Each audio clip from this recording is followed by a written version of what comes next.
अच्छा, नेक्स्ट आगे हम करते हैं। लास्ट लेक्चर में हमसे रह गया था इंटर स्टेटमेंट चार्जेस, ठीक है। यानी वो स्टेटमेंट जो हम कस्टमर के लिए क्रिएट करते हैं तो वो फ्री में नहीं होगी, उसके हम चार्जेस लेंगे। तो वो चार्जेस हम यहाँ से इंटर स्टेटमेंट चार्जेस ऐड करेंगे। अब यहाँ पे एक बात जहन में रख लें, देखिए transaction in foreign currency register can't be edited directly in the register, क्योंकि ये हमारे पास कस्टमर का रजिस्टर है, ठीक है। तो यहाँ पे आप होम करेंसी में तो एंट्री कर सकते हो। देखिए होम करेंसी आप सेलेक्ट कर लें तो उसमें आप न्यू एंट्री यहाँ पे कर सकते हो। लेकिन अगर आप फॉरेन करेंसी के लिए चार्जेस ऐड कर रहे हो तो फॉरेन करेंसी आपको नहीं इजाज़त कि आप उसमें न्यू एंट्री कर सकें, ठीक है। देखें उसके लिए आपको यहाँ पे इनवाइस में आना पड़ेगा। तो उस पर मैं दोबारा आता हूँ। पहले हम नॉर्मल अपने होम करेंसी के लिए चार्जेस इंटर करते हैं। तो यहाँ पे हम लेंगे हमारा जो नंबर चल रहा है, लेट्स सपोज 3 4 5 6 जो भी है। यहाँ पे एक सर्विस आइटम बनाना होगा क्योंकि स्टेटमेंट जो है वो एक सर्विस है। तो यहाँ पे हम सर्विस ले लेंगे। सर्विस में हम लिख देते हैं स्टेटमेंट चार्जेस, ठीक हो गया। शॉर्ट एब्रीवेशन मैंने लिख दी है, यही हमारी डिस्क्रिप्शन हो गई। अब पर स्टेटमेंट हम चार्ज करेंगे 50 रुपीज़ और इसके लिए हम बना लेंगे एक अकाउंट स्टेटमेंट चार्जेस इनकम, ठीक हो गया। यहाँ पे डिस्क्रिप्शन भी सेम आ जाएगी, स्टेटमेंट चार्जेस इनकम, ये हमारी एक सेपरेट इनकम है। Save and close, okay, add कर दो, ओके। तो ये देखें अब आपने एक स्टेटमेंट इशू की, 1 लिख दें, 2 3, यानी at the end of the month आपने 3 स्टेटमेंट इशू, 3 भी लिख सकते हो। इसको आप रिकॉर्ड कर दें तो ये रिकॉर्ड हो जाएगी, साथ ही आपको ट्रायल बैलेंस में शो हो जाएगी स्टेटमेंट चार्जेस इनकम के नाम से। यहाँ पे चेक कर लें, ये देखें क्रेडिट साइड पे 50 रुपीज़ आ गए। इसी तरह अगर आप फॉरेन करेंसी, फॉरेन कस्टमर्स को आप कर रहे हो तो फिर आपको इनवाइस क्रिएट करना पड़ेगी। लेट्स सपोज अजब गुल है, इसको हम इशू कर रहे हैं स्टेटमेंट चार्जेस, तो इसको हम इनवाइस इशू करेंगे।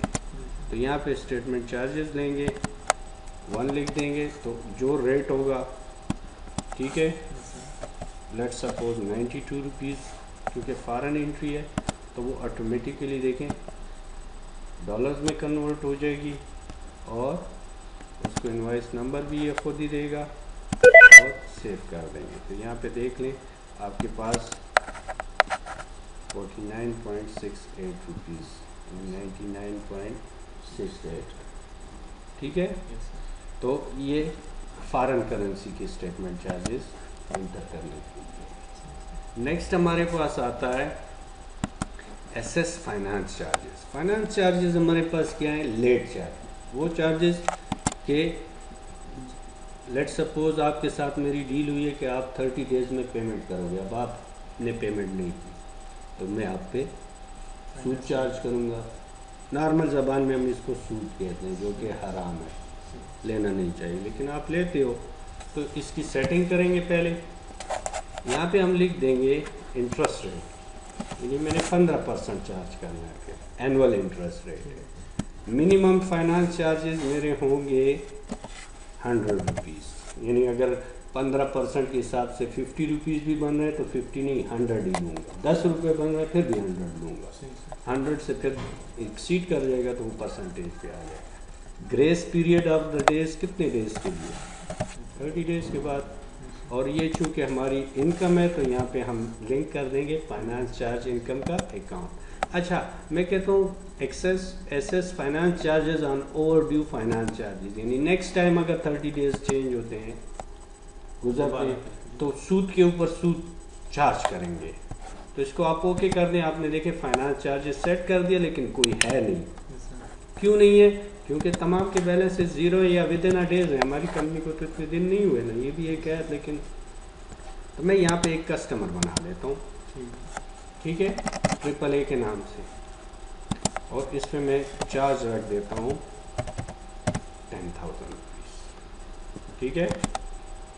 और इस 10,000 की डेट में पास डाल देता हूँ, मेरे पास अब एक यही वो है, पास डेट में डाल दिया, देखिए ओवर 90 डेज, ठीक है।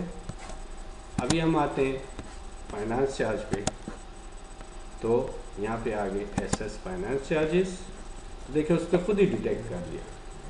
तो 10,000 जो एनुअल इंटरेस्ट रेट बनता है 15% के हिसाब से, वो खुद ही कैलकुलेट हो गया। आपने सिर्फ क्या कर देना है, एसएस कर देना है। अब देखिए, अब अगर आप जाओगे तो वो उसकी कैलकुलेशन वो नहीं ले रहा, क्योंकि 0% बन रहा है तो मिनिमम आपको शो कर रहा है।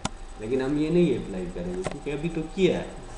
तो अगर आपने परसेंटेज वगैरह में चेंजेस करनी है तो सेटिंग में जाके आप एनी टाइम यहाँ से सेटिंग कर सकते हो। अब देखिए मैंने अप्लाई कर दिया, तो कस्टमर में आ जाए तो यहाँ पे देखें जो ट्रिपल ए था 10,382 रुपये 19 पैसे उसके अकाउंट में ऐड हो गए। और ट्रायल बैलेंस में देखें आपके फाइनेंस चार्ज इनकम एंड में क्रेडिट साइड पे शो हो रही है, ठीक हो गया।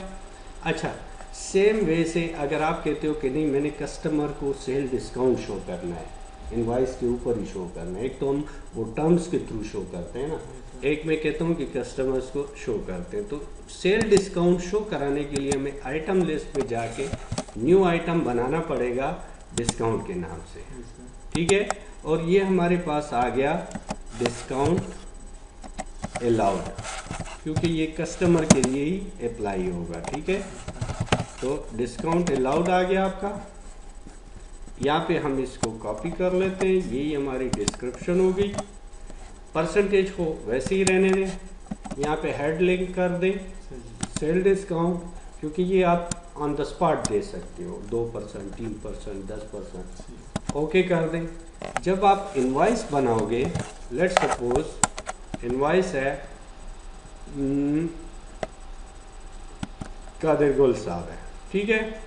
अब देखें मैंने लैपटॉप, सॉरी 2 अदद लैपटॉप इनवाइस कर दिए, 2 अदद नोकिया मोबाइल्स इनवाइस कर दिए। अब इसने मुझे वो किया है, रिक्वेस्ट की है कि भाई मुझे डिस्काउंट दे दो। तो देखें वो डिस्काउंट आइटम आपका यहाँ पे शो होगा। तो डिस्काउंट, तो यहाँ पे आप अगर अमाउंट लिखती हो, आप कहते हो कि आपका बन रहा है 2,62,000 रुपये, तो मैं कहता हूँ कि जी आपको चले 2,000 मैंने छोड़ दिए, तो वो देखिए माइनस में हो गया, तो 2,59,800। या आप उसको कहते हो कि आपके पूरी इनवाइस पे मैं आपको 3% छोड़ रहा हूँ, तो आपने परसेंटेज लगा देना जो कि 900 रुपीज़ बन रहा है। या आप कहते हो कि चलें आपके लिए 12% ऑफ है पूरी इनवाइस पे, तो 3,600 रुपये बन गए, जो कि आपका शो होगा इनवाइस के ऊपर भी। ये देखें डिस्काउंट अलाउड कितना है, 12% के हिसाब से 3,600, सेल टैक्स 16% के हिसाब से, और नीचे आपका टोटल ग्रैंड टोटल आ गया, ठीक है। तो इसको आप सेव एंड न्यू कर दें, यस कर दें, तो यहाँ पे आके चेक कर लें, देखें आपने सेल डिस्काउंट दे दिया, यहाँ पे देखें 3,600, यानी ये वो अमाउंट है जो कि हमने इनवाइस में शो किया है, ठीक हो गया। तो आप एक तो वो टर्म्स वाला है, वो उधर से भी आप फिर वो वहाँ से ना दें, ठीक हो गया। तो ऐसे आप इसको मैनेज कर सकते हो। तो यहाँ से आप जाओगे तो डिस्काउंट अमाउंट अलाउड बनाओगे। अच्छा, डिस्काउंट रिसीव आप नहीं कर सकते, ठीक है, क्योंकि वो हम नहीं। तो अगर आपका फिक्स है तो आप यहाँ पे परसेंटेज भी दे सकते हैं, लेकिन नॉर्मली हम 0 ही रखते हैं प्रैक्टिकल लाइफ में, क्योंकि डिस्काउंट डिपेंड करता है आपके रिलेशन पे, आपके उस पर कि आप उसको कितना देना चाहते हो, कितना नहीं देना चाहते, और बाकी सारे। तो यहाँ पे आप देखें आपकी कस्टमर्स की जो हमने स्टार्ट में रिपोर्ट्स पढ़ी थी, अब आप कस्टमर के आके बैलेंस डिटेल देखना चाहते हैं, तो देखें तमाम कस्टमर्स के बैलेंस भी आपको शो कर रहा है।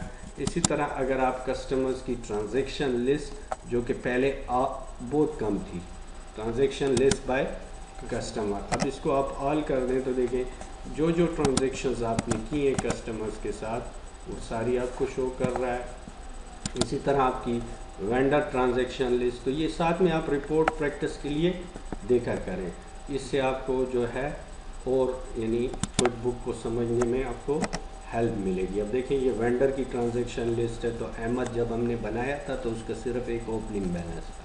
अब देखें अहमद के साथ ये सारी एंट्रीज हो गई हैं। इसी तरह अगर आप अपना वो लेजर जो मॉडिफाइड लेजर हमने बनाए थे और सेव किए थे, तो अब देखें हमारी कंपनी में कितनी ट्रांजैक्शन हो गई है। सारी ट्रांजैक्शन यहाँ पे देखें हर एक अकाउंट में ऑटोमेटिकली वो रिपोर्ट्स जो हैं वो अपडेट हो रही हैं और मेंटेन हो रही हैं। तो आपको किसी भी चीज़ की फ़िक्र करने की ज़रूरत नहीं। आज समझ में आ गई।